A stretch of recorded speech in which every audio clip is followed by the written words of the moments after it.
Hello, everybody. Welcome to Late Night Football. Welcome to our match reaction show. Disappointingly, it's finished Chelsea 1, Manchester United 0 in the Women's FA Cup final. Sam Kerr yet again, winning another trophy, winning another game for Chelsea. I mean, where would they be without her? But it was some might say United played well, but I think they played okay. I don't think Chelsea played great either. I mean, it was. I mean, in some ways, it wasn't the best advert for the women's game, but maybe in other ways it was because probably it shows that these are the kind of most men's finals are this way anyway. So maybe that is the sign of the growth of the women's game and how it's changed. But ultimately, I think it was Chelsea's know-how and Chelsea's experience in these big finals that won out, because I think especially there was a turning point in the game, which I'll talk about, but you could tell by the end, which team has played in multiple cup finals and multiple big games and which team is playing in its first ever cup final. I think you can tell that you could tell that difference at the end, and I want to see where that goes. But United had the ball in the first 20 seconds in the back of the net. There was no,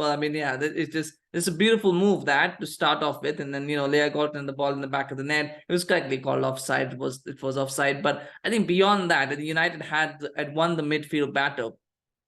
Because Ella Toon, Haley Ladd, and Katie Zelem together, they really controlled that midfield. And Chelsea had absolutely no breathing space, especially in that first half. They couldn't get out. They couldn't, make things happen. But you always knew there was that X factor on the bench, and that was Pernilla Harder, who was waiting to come on. And you knew that as soon as she came on, things would start to happen for Chelsea. And therefore, for United, it was crucial to get that first goal, because if Chelsea scored first, I believe if Chelsea scored first, they would win the game, because that was how good they were. They didn't have to be that good, but they knew exactly how to see the game out. I think that's what they were waiting for. I think Chelsea were just like, let's stay in the game. Let's not worry too much. Let's not let Manchester United have any clear-cut opportunities. And I don't think United create aside from that first chance, I don't think they created a lot of clear-cut opportunities. There was another one, I think, where Leah Cotton poked it over the bar, and there was another chance where I think it was Millie Turner who kind of had a deflected shot, which was saved by Berger. But other than that, there was really nothing else, and neither of those were clear-cut chances really. Maybe the Turner one was, but the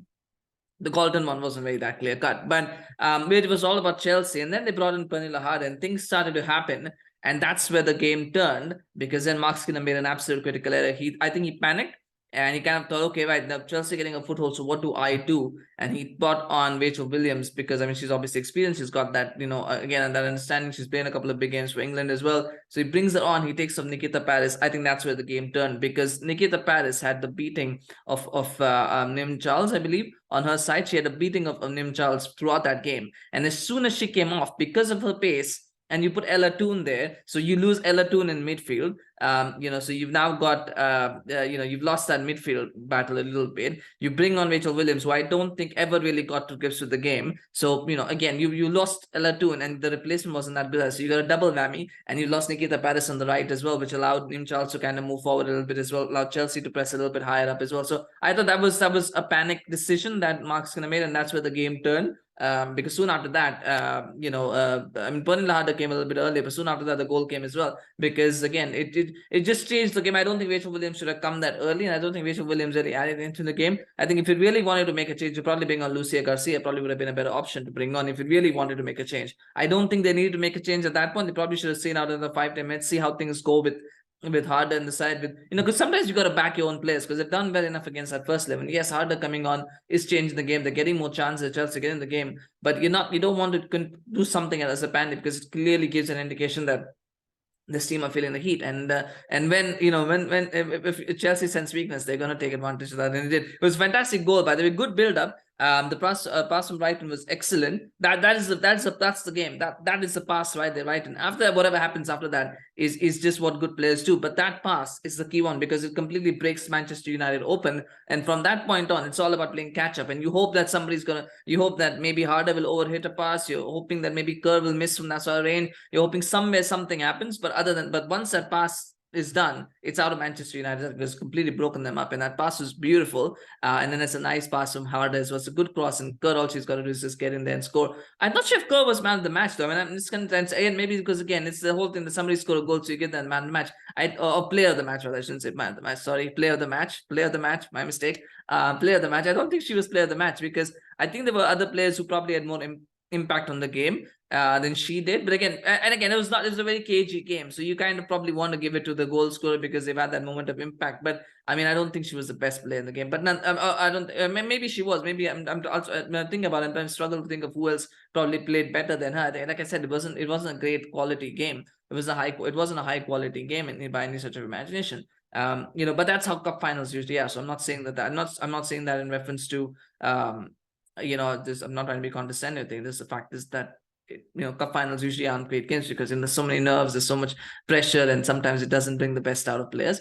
But nonetheless, I mean, it's a good goal from Sam Kerr. I mean, 10 goals in 7 cup finals, it's just incredible. But I do think she enjoyed the fact that she had Pernilla Harder come on. I think Harder probably should have been player of the match, if anybody. I think Harder, because her coming on changed the game, because one, it allowed I think Kerr just becomes a better player when she has Harder next to her, and more than anybody else in that Chelsea team, because I think Harder creates space for Kerr to operate in. Because when it's just Kerr, I think you can kind of mark out a game, you can kind of you can mark her out of the game, you can kill the service to her. When you've got Harder as well, then you've got a double whammy that you've got to look after, and that creates issues. So that's what it is. But I think also at the end of the day, it's the superior depth, right, for Chelsea. They can bring on Harder off the bench. Manchester United really didn't have much in terms of game changers on the bench. The fact that they had to bring on Rachel Williams kind of speaks to that. And again, like I go back to this, this is a decent team. I don't know if Alicia Russo is going to stick around. She probably won't. I think if they won the trophy, maybe if they win the WSL, maybe she will, but I don't see them winning the WSL. I think Chelsea is just too much of a well-oiled machine to drop points.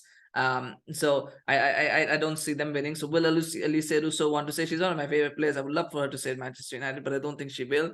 Will Ella Toone want to stay at Manchester United? I mean, same thing there. So the thing is, again, it goes back to the point of ownership. The ownership, I don't know how much of a priority women's football will be for them. This is a good women's football team that United have built, and one that could probably challenge, with a couple of more additions and a bit more depth. They can challenge again for the title next season. The question is, will the ownership, what will the owners look at? Will they look at this as, just a side project that's good for CSR, or they're actually looking at this as a team that could win something? So those are questions to answer. Anyway, for now, congratulations to Chelsea. The Emma Hayes again, pulling off a masterclass, winning this match, and well done to Chelsea. I mean, they've been fantastic. In this game, they game managed it really well once they got that goal, and they've been a fantastic team for a long time. So congratulations to all Chelsea fans, of course. Do smash like if you enjoyed this video. Smash like for Chelsea. Do share your thoughts on the game as well. But if you watched it, what do you think? It's a little bit hard watching women's game. I will admit it's difficult to not in terms of the fact that the quality. I'm just saying that it's hard to watch women's game because the stream qualities are not that great. It takes a while to find streams, but nonetheless,